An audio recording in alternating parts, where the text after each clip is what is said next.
'Tis a fine foggy night tonight, and I doubt if anyone has ever told you of the marvelous fogs we have in Aberdeen. Oh, God! Eugene. Bakersfield. Los Angeles. San Francisco. He wasn't giving me my props in Oaktown. Portland. Los Angeles. Los Angeles de California. San Francisco. San Francisco. You gotta find your Irvine. Irvine? Hanford. Eugene. Seattle. Seattle. Seattle. Sacramento. Fresno. We're going to Vancouver. Modesto, California. San Diego. Gina. You know, there might be an opening for a manager in Visalia next spring. Yakima, right? Vallejo, California, the V.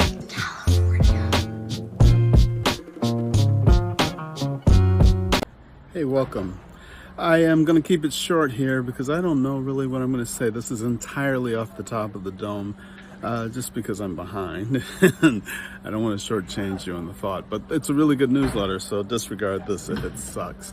I'm talking about the Knicks. I'm talking about basketball. I'm talking about like cultural wars that are really kind of understated. You know, I don't know if you're familiar with the documentary Winning Time. It was an ESPN 30 for 30 about Reggie Miller and his Indiana Pacers battle against the New York Knicks. It kind of happened over time, you know, because this documentary concerns the 90s.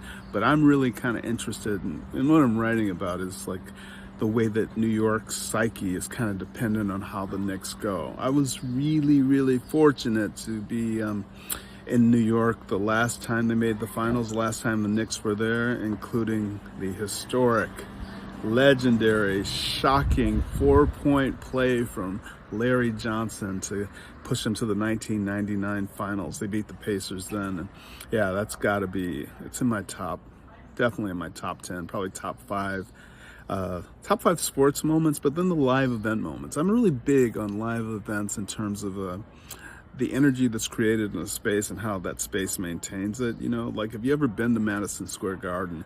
You can feel the history in the building. I was lucky enough to go to the Forum back before the Lakers stopped playing there, and I don't know, you could feel the energy, you could feel the championships, you could feel the hopes and aspirations of the fans in the building, you know. And then when they moved to the Staples Center, you couldn't really see that. I didn't really do my shadow thing right. Let me do that. I'm much more in the light here. You can see all my wrinkles and there's some teeth stuff there. Yeah, I'm not that vain. I'm a vain clown is what I am. So yeah, you know, that kind of history infects a city. Like New York's a very confident town. I don't have to tell you that. But they're weird about basketball. They get to be like the neurotic kind of children when it comes to the Knicks. And if you don't follow basketball, on Wednesday night they suffered one of the most humiliating comeback defeats. They were up like 17 points with 2.5 minutes left. Just an insanely big lead they collapsed on. And it was, excuse me, it was, it's the kind of thing that makes the team not ever get past. Their fans had to walk out of the building in complete silence. So I'm really interested in how that all plays out the next week. You're probably going to hear me talk way too much about it. And you can always, I was going to say, open the Substacks, but don't read them. Makes me feel better when the numbers show that you've opened them.